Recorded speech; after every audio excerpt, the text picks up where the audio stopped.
अखेरचा निरोप देण्यात आला। गेली 8 दशक भारतीयांच्या मनावर अधिराज्य गाजवणाऱ्या दिग्गज गायिका सूरसम्राज्ञी आशाताई भोसले यांच्या पार्थिवावर शिवाजी पार्क इथल्या स्मशानभूमीत अंत्यसंस्कार करण्यात आले आणि आपल्या सुमधुर गायनानं रसिक प्रेक्षकांना मंत्रमुग्ध करणारा आवाज आज अनंतात विलीन झाला।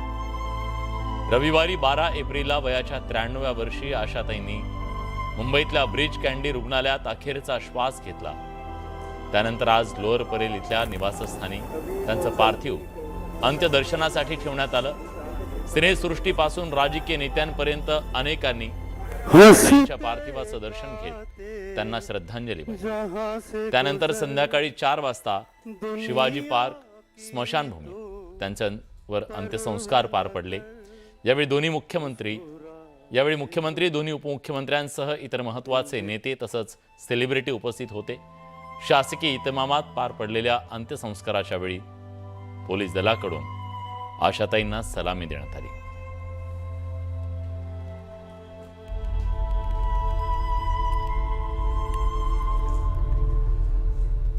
आणि आज बडे मुद्देतून आपल्याला आशाताईंना अशाच प्रकारे भावांजली व्हायची, आठवणींना उजाळा द्यायचा। मंडळी, आशाताईंचं गाणं हे केवळ मनोरंजन नव्हतं, आपल्या आयुष्याला स्पर्शून जाणारं, मनाला बळ देणारं आणि काळाला सुद्धा ओलांडून जाणारं अमृत आहे। अमृताचा तो प्याला आपल्या हातात देऊन आशाताईंनी जगाचा निरोप घेतला।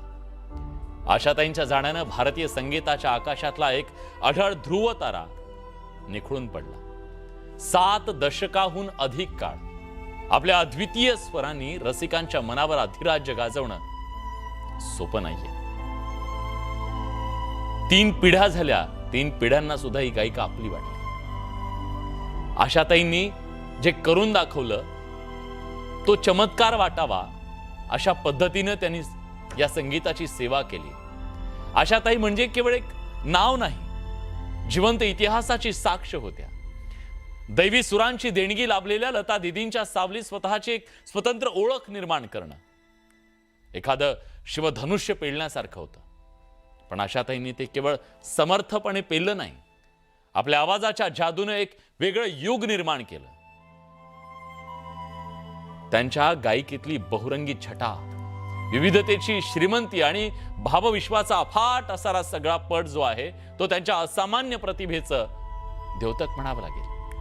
त्यांचा प्रवास इतका सोपा नव्हता। आयुष्यातील वादळ, जबाबदाऱ्यांचं ओझं आणि संघर्षाने भरलेला तो सगळा काळ सगळ्यांना सामोरं जात त्यांनी आपल्या जिद्दीच्या बळावरती आशा भोसले नावाचं हे योग उभं केलं। कोणी सामान्य व्यक्ती असती तर कदाचित त्या परिस्थितीत खचून गेली असती, पण आशाताईंच्या स्वभावात ती डगमगणारी व्यक्ती नव्हती, एक चिकाटी होती। त्यांच्या आवाजात विलक्षण नजाकत होती, ठहराव होता आणि तितकाच बेधडकपणा सुद्धा। त्यात बंडखोरीची झलक होती, तर दुसरीकडे लढीवाळ कोमलता सुद्धा. एक खास लचक होती, एक खट्याळपणा होता आणि मनाला विसावा देणारी सहजता सुद्धा होती. या सगळ्यांनी त्यांच्या गायकीला एक वेगळी उंची प्राप्त करून दिली, ओळख दिली. सिग्नेचर व्हॉइस ज्याला म्हणतो ना आपण, तो सिग्नेचर व्हॉइस.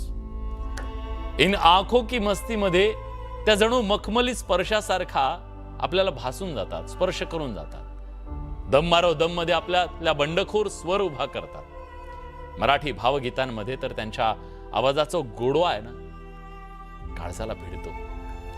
बुगडी माझी सांडली ग पासून मागे उभा मंगेश पर्यंतचा त्यांचा प्रवास म्हणजे आपल्या एका तपस्विनीची साधना आहे.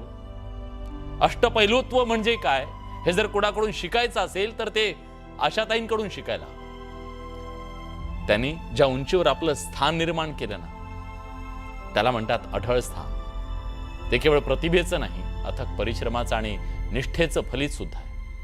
आयुष्याने त्यांना अनेक जखमा दिल्या, प्रियजनांच्या जाण्यानं त्यांच्या डोळ्यात अश्रू आले, पण त्या कधी खचल्या नाहीत, डगमगल्या नाहीत. त्यांनी आपलं दुःख सुरात विलीन केलं आणि आपल्या आयुष्यात ते सूर दिले आनंदाचे. उत्साह आणि जगण्याचं बळ देणारी कितीतरी गाणी गायली. आशाताईंचं जाणं म्हणजे जणू संगीताच्या अखंड प्रवाहातला एक पूर्णविराम म्हणूया. पण खरं सांगायचं तर सूर्य मावळला तरी त्याचं तेज जसं आकाशात दरवळत राहतं, अगदी तसंच आशाताईंचे सूर या विश्वाच्या कानाकोपऱ्यात सदैव गुंजत राहतील, यात कुठलीही शंका नाही. आशाताईंच्या या सगळ्या प्रवासाला आज आपल्याला उजाळा द्यायचा आहे. हे जे युग म्हणालो ना, ते साधं नाहीये. त्याच्यासाठी किती तपश्चर्या असेल विचार करा.